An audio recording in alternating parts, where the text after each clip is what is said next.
My friends, let us enter this hour with a deep breath of stillness, not the stillness that comes from effort, but the stillness that comes when we simply stop reaching outward for God and allow ourselves to rest in the presence that is already here. For too long, the world has prayed to a God somewhere else. It has called into the heavens, pleaded with the skies, begged for answers, hoped for intervention. And yet, the great truth revealed by the Master and confirmed again and again through spiritual realization is that God is not a distant being to be summoned. God is not a reluctant presence to be persuaded. God is the very life of our being, the very substance of our consciousness, the invisible presence that fills all space. If our prayer begins with the assumption that God is somewhere else, then no matter how sincere our words, we remain in a state of separation. And separation, this belief that God is there and we are here, is the only barrier to spiritual realization. This is why so many prayers feel unanswered. It is not that God withholds anything from us, but that we have not yet awakened to the place where God already is. The Father does not move toward us. Rather, we awaken to the Father who has never left us for a single moment. In this hour, let us release that old habit of pleading. Let us lay aside the emotional strain we have mistaken for spirituality. Let us allow the ancient idea of a distant God to fall away, for it never had reality. What we seek is not a God who responds to our words, but a God who is revealed in our silence. We are not here to improve prayer. We are here to discover an entirely different dimension of prayer. A prayer that does not ask, does not demand, does not attempt to change the outer scene, but a prayer that rests, listens, and awakens to the kingdom that has always been within. This is the beginning, a quiet turning, a willingness to see differently, a willingness to recognize that the presence we once sought with effort is the presence that has never ceased to live as our very life. And as we move forward, this realization will open a door that no human struggle could ever open, a door into the kingdom that is not approached through words, but through awareness. As we continue, let us look gently and honestly at the form of prayer the world has practiced for centuries. It is a prayer born of fear, shaped by desperation, and carried by the belief that life consists of two powers, good and evil, spirit and matter, God and something that opposes God. Whenever we plead for God to intervene, we are declaring, without realizing it, that there is some other power at work, some force capable of harming us unless God steps in to counteract it. This, my friends, is the fundamental mistake that makes prayer a burden rather than a revelation. The mind that begs is a mind convinced that it stands outside the kingdom. It imagines itself vulnerable, struggling, alone, calling into a great silence and hoping that somewhere in the vastness of heaven a hearing ear will take notice. But the Master called this the prayer of the Gentiles, the prayer of those who think they shall be heard for their much speaking. And Goldsmith, through long years of prayer and healing work, recognized it for what it is, a cry without foundation, a cry without spiritual substance, a bootless cry. It is not wrong. It is simply ineffective because it attempts to reach a God who is not absent.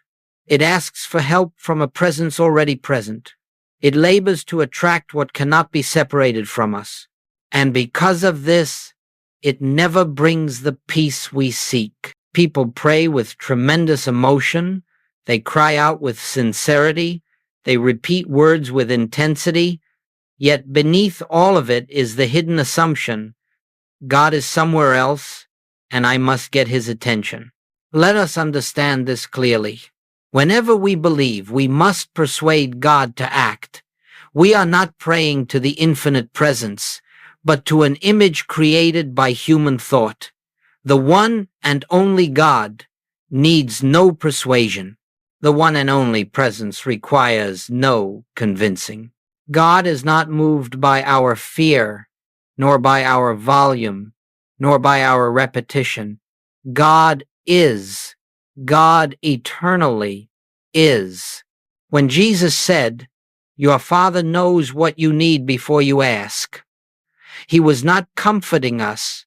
He was correcting our entire idea of prayer. And so, the old way must be recognized for what it is: a sincere attempt to reach God made out of the false belief that God is far off. But sincerity does not change illusion. If the foundation is separation, the prayer remains separation, no matter how devoted the seeker may be.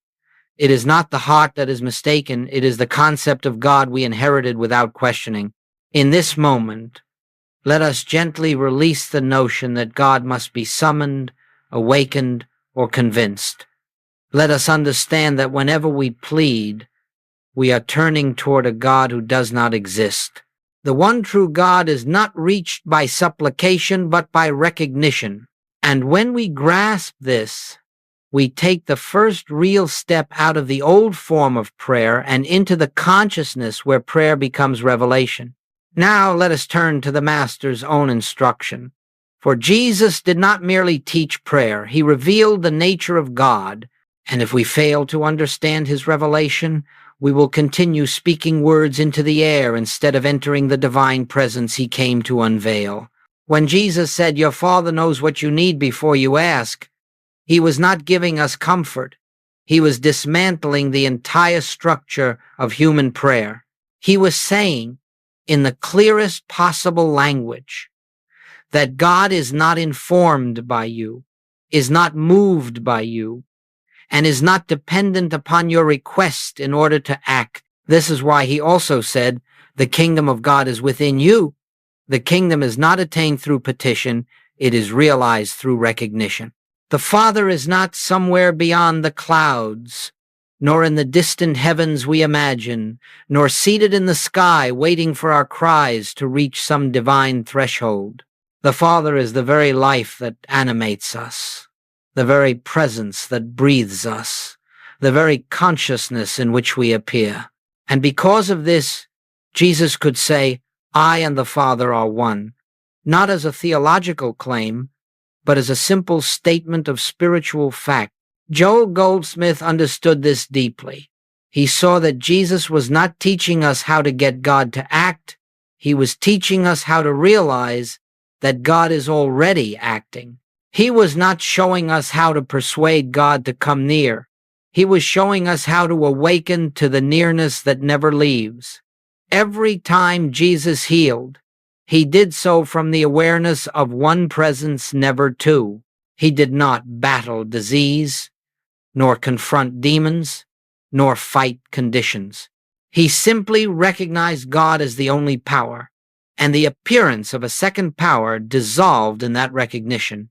And my friends, this is why his prayer was a silent prayer. He withdrew. He entered the secret place. He listened. He communed. He knew. He did not ask the Father to heal. He did not implore God to intervene. He rested in the Father's presence until the truth revealed itself and the outer picture aligned with the inner realization. Your Father knows. Let those words sink deeply. Your Father knows. There is nothing you can ask God that God does not already know. Your Father knows. Before the thought arises, the provision is present. Before the need is felt, the fulfillment exists. Before the fear appears, the assurance stands. We ask because we do not yet recognize the completeness of God's presence. We ask because human sense has convinced us that something is missing. We ask because we assume lack where only fullness exists. But Jesus did not ask. He recognized. And in that recognition, the kingdom became visible wherever he stood. This is the prayer we must learn, the prayer that does not inform God, but unveils God. The prayer that does not attempt to draw God near, but awakens us to the presence that has never been absent. This was the Master's teaching, and this is the path Goldsmith walked. that prayer is not words spoken to God, but consciousness awakened to God. Let us now move into the heart of this unfolding, the point at which prayer ceases to be an effort and becomes a realization. For the great barrier to spiritual vision is not the world, nor circumstance, nor even the fears we carry. It is the mind's fixation on the problem. As long as the mind clings to what appears as lack, as sickness, as conflict, it is looking at shadows and calling them reality. And no matter how often we speak to God about these shadows, they do not dissolve, because the act of speaking to God about them is itself an affirmation that the shadows have substance. This is what Goldsmith meant when he said that the human mind lives in problem consciousness. It approaches God through the doorway of fear rather than the doorway of truth. It begins with the problem and tries to bring God to it. It says, "Lord, here is my need.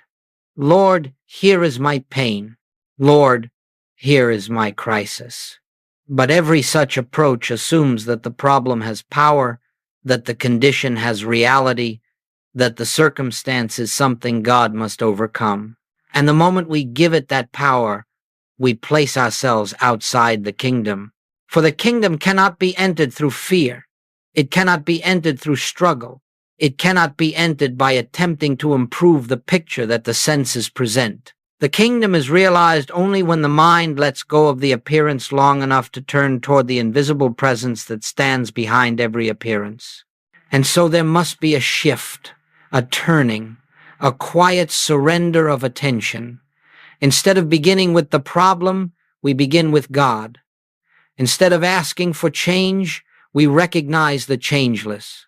Instead of wrestling with appearances, we release them from our concern and acknowledge that God alone is the substance of all experience. You see, there are two states of awareness available to us at every moment. One is problem consciousness, in which we believe that something stands apart from God and must be corrected. The other is presence consciousness, in which we realize that God is the only presence, and therefore nothing needs to be corrected, only seen rightly. This shift is subtle, almost imperceptible to the ego, but it is the entire secret of prayer. For when you rest in presence consciousness, fear dissolves of itself, anxiety loses its foundation, the appearance begins to fade, not because you forced it to change, but because you no longer granted power. You have withdrawn your belief in a second presence. Let me speak plainly. If you bring the problem into prayer, you are still outside the kingdom. If you leave the problem outside the door and enter with nothing but recognition of God, you are within the kingdom already. This is why Jesus could speak with such authority. He did not see two powers. He did not meet a blind man and see blindness.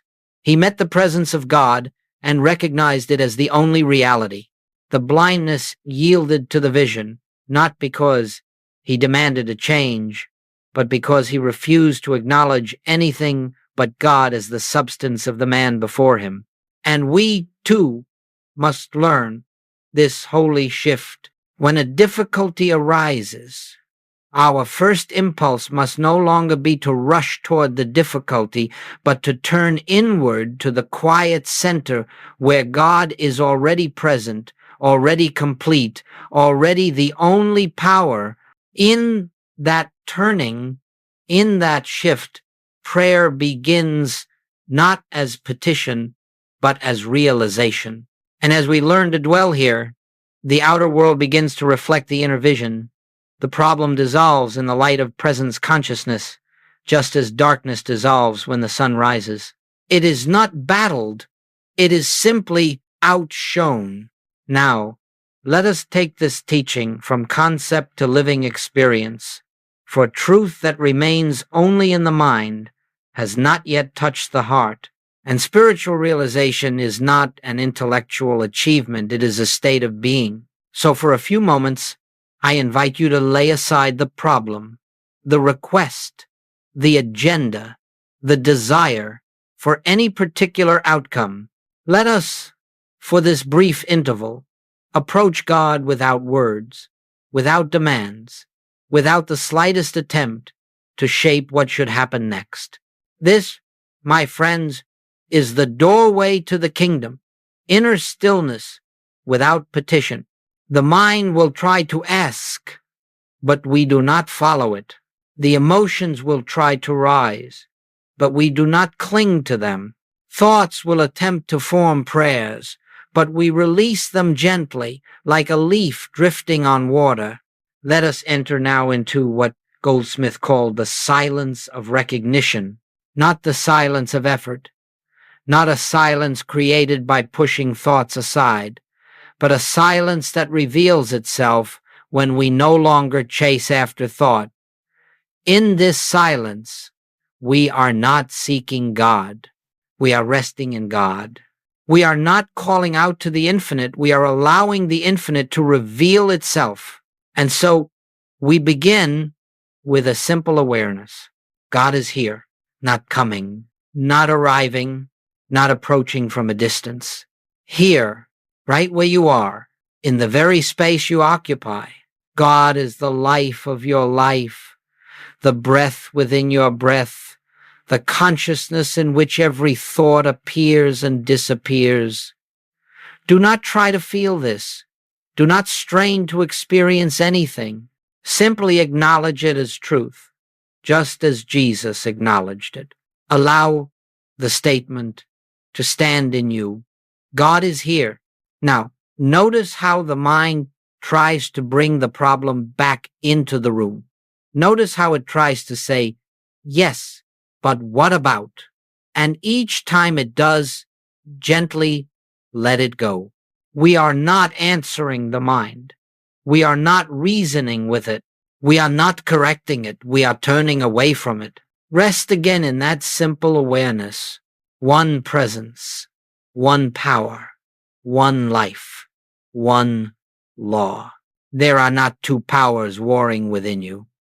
There is only God expressing, only God being, only God unfolding. As we rest in this awareness, the problem dissolves not because the outer condition has changed, but because we have withdrawn our belief from the appearance. We have refused to give it the status of a reality separate from God. And in that refusal, we enter the realm Jesus called the kingdom, the state of consciousness in which God alone is seen as the substance of all that is. This is prayer. This is true communion. This is the beginning of spiritual realization. You may notice a softening within you, or a quietness that seems to deepen from within. You may notice nothing at all. Either is fine, for the work is not emotional, the work is awareness. The very act of turning inward without petition is the opening of the inner door. The very willingness to rest without asking is the touching of the kingdom. Remain here for a moment, just being, no requests, no effort, only recognition, and let this truth anchor itself in your consciousness. The kingdom is entered not by words but by awareness, not by asking but by knowing, not by striving but by resting in the presence that has always been here. As you practice this, even for a few seconds throughout your day, you will begin to sense a new dimension of being arising from within you, a presence that is not your thinking mind, not your emotions, not your effort, but the living activity of God realized in consciousness.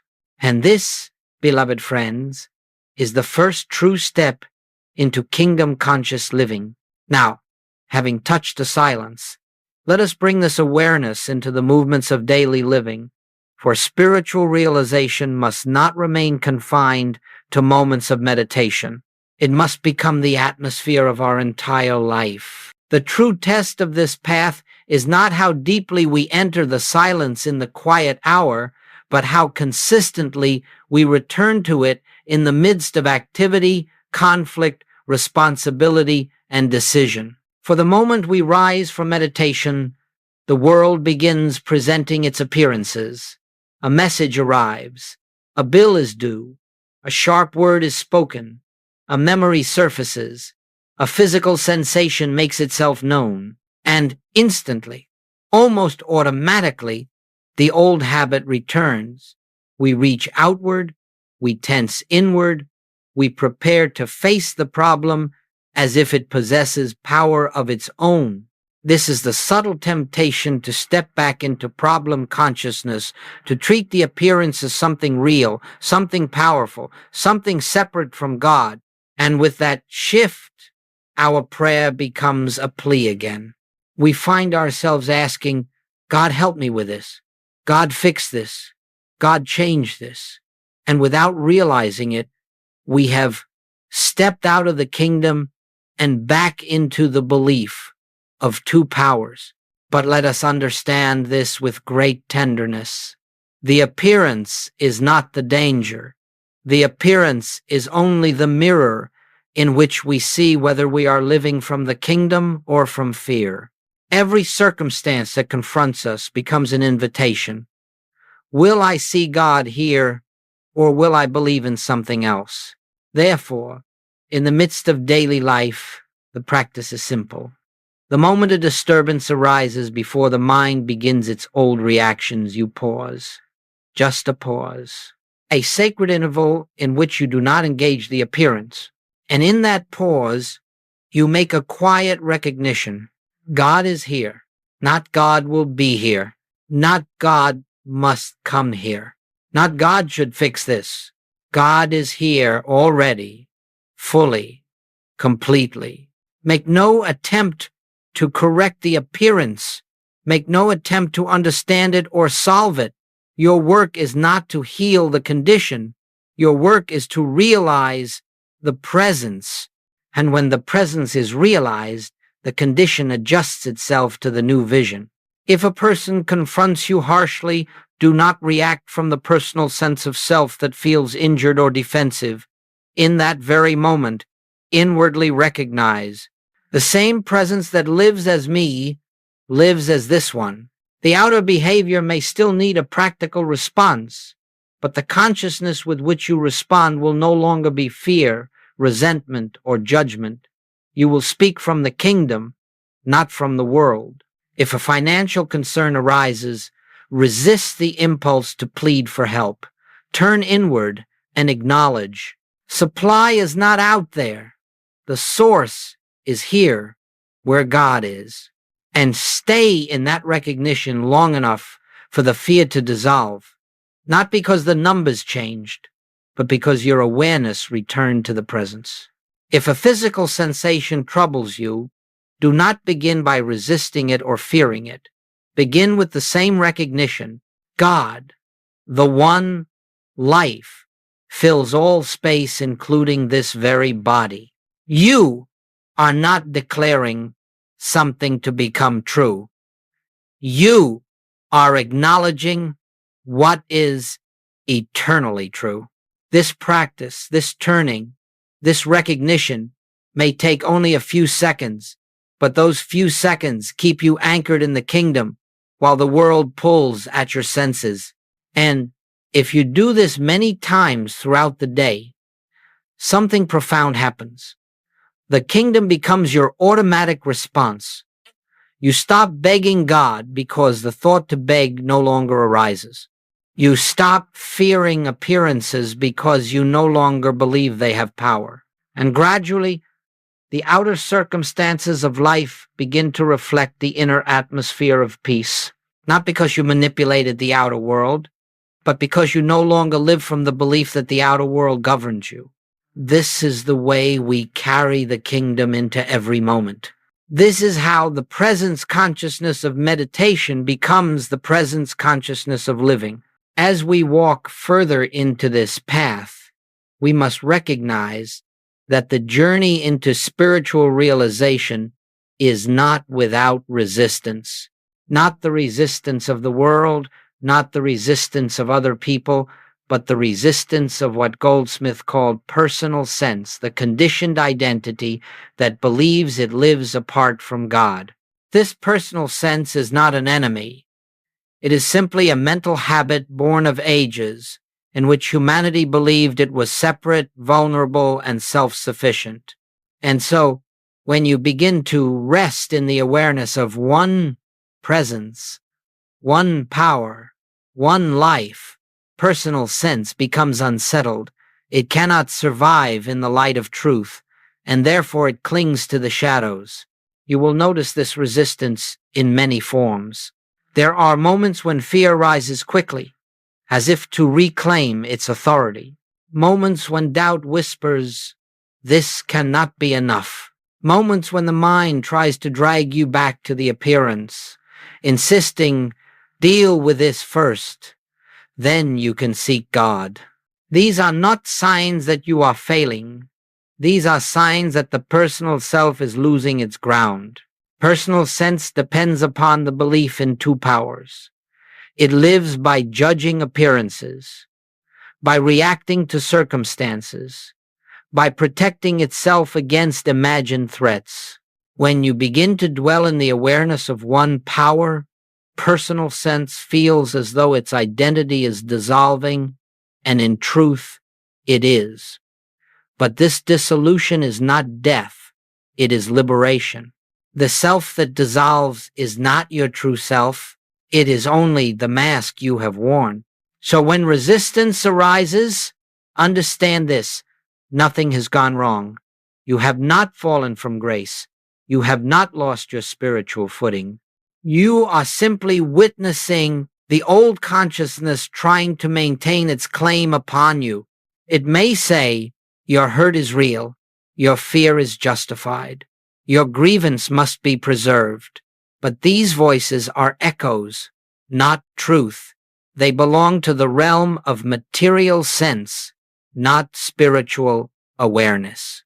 The important thing is this: do not fight the resistance. To fight it is to give it substance. To argue with it is to keep it alive. To condemn yourself for experiencing it is to strengthen the very illusion you are trying to transcend. Instead, recognize it for what it is: the last grasping movements of an identity that never had reality in God. When the mind says, "This situation is too serious for silence," you do not debate it. You simply turn inward again and whisper, "God is here." When the emotions say, "You must protect yourself," you do not resist them. You rest again in the truth. There is only one power. When guilt or shame tries to arise, telling you that you are unworthy of God's presence, you do not argue. You recognize, "God is the life of me, therefore I am already whole." Every return to presence weakens the grip of personal sense. Every moment of recognition undermines the illusion of separation. Every quiet acknowledgement of God dissolves another layer of fear.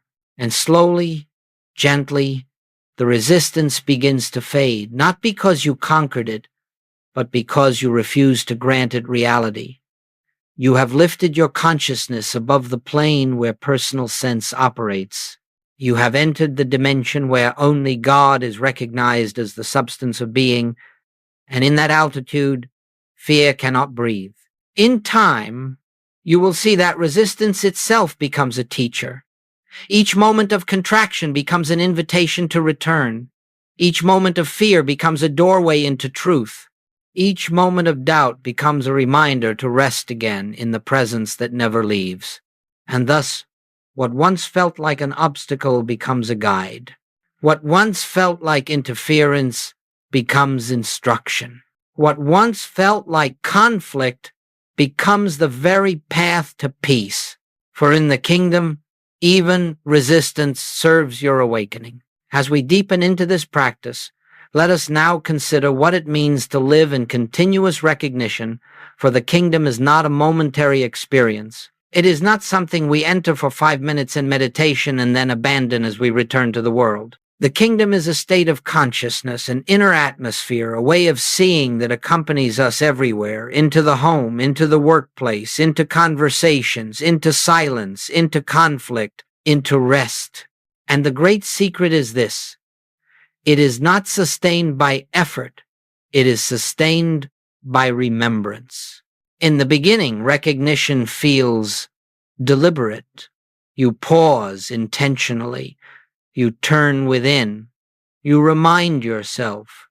God is the only presence here. But as you continue in this path, something begins to change. The recognition becomes spontaneous. It arises before you think to call upon it, like the breath, like the heartbeat. It becomes an activity of your being. And this is what Goldsmith meant by inner communion, not an act you perform, but a state you inhabit. Let us be clear. This is not achieved by forcing the mind to remain spiritual. It is not achieved by vigilantly policing your thoughts. It is not achieved by perfection of outer behavior. Inner communion arises naturally when you return to it often. A few seconds here, a quiet breath there, a gentle acknowledgement in passing. Each one builds the consciousness in which God becomes your first awareness instead of your last resort. And so the practice is beautifully simple. As you move through your day, pause often, not long, not strained, not intense, just often. In those small pauses, recognize God is here. No more than that. In the grocery store, while you wait in line, God is here. In the midst of a disagreement, God is here. While driving, while washing dishes, while answering an email, God is here. Do not try to feel anything. Do not try to produce a spiritual sensation. Simply recognize what is already true. These brief recognitions keep your consciousness anchored in the invisible, the real, the eternal. And every time you return to this awareness, you are aligning yourself with the kingdom. You will find that in moments of need, the recognition comes before the fear does. When someone speaks harshly, the presence rises in you before anger can take root. When a sudden change occurs, the calm awareness appears before panic can form. When a decision is required, intuition arises from within before the mind begins weighing the arguments. This is the fruit of inner communion. It is not mystical in the dramatic sense. It is mystical in the quiet sense. It is the still small voice becoming the dominant voice. It is the awareness of God becoming more real than the appearance of the world. And as this becomes your way of being, you will discover something profound. You no longer seek God. You no longer attempt to reach God. You no longer look for signs that God is at work. Instead, you move through life in the knowing that God is the only life present. You walk into situations not hoping for divine help, but carrying divine consciousness with you. This is how healings occur without words. This is how harmony unfolds without effort. This is how supply appears without anxiety. Not because you have mastered a technique, but because your consciousness has shifted from separation to union, from fear to presence, from the outer world to the inner kingdom. And the more you rest in this communion, the more natural it becomes. Prayer becomes awareness. Awareness becomes peace. Peace becomes your state of being. And your state of being becomes a light to others, whether or not you speak a word. For continuous recognition is not merely for your benefit. It becomes a blessing that radiates through every life you touch. And now, as we bring this hour of contemplation to its gentle close, let us gather the thread that has woven itself through every moment of our time together. We have not come here to learn how to persuade God, nor to refine the old habits of petition, nor to strengthen the mind's belief that something stands apart from the infinite. We have come for a single purpose: to awaken to the presence that has always been with us, within us, as us.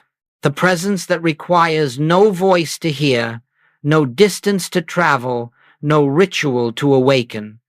The presence that is the kingdom itself. In this stillness we have touched, we begin to understand that nothing can truly be added to us, and nothing essential can be taken away.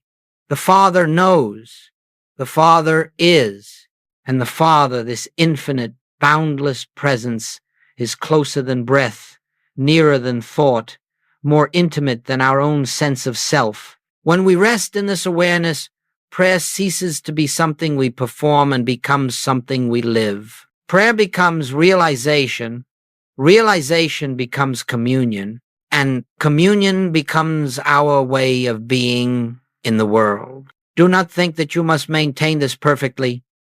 Perfection belongs to God, not to our human sense of striving. Your task is not to stay in the presence every second, but simply to return whenever you remember. The return is the practice.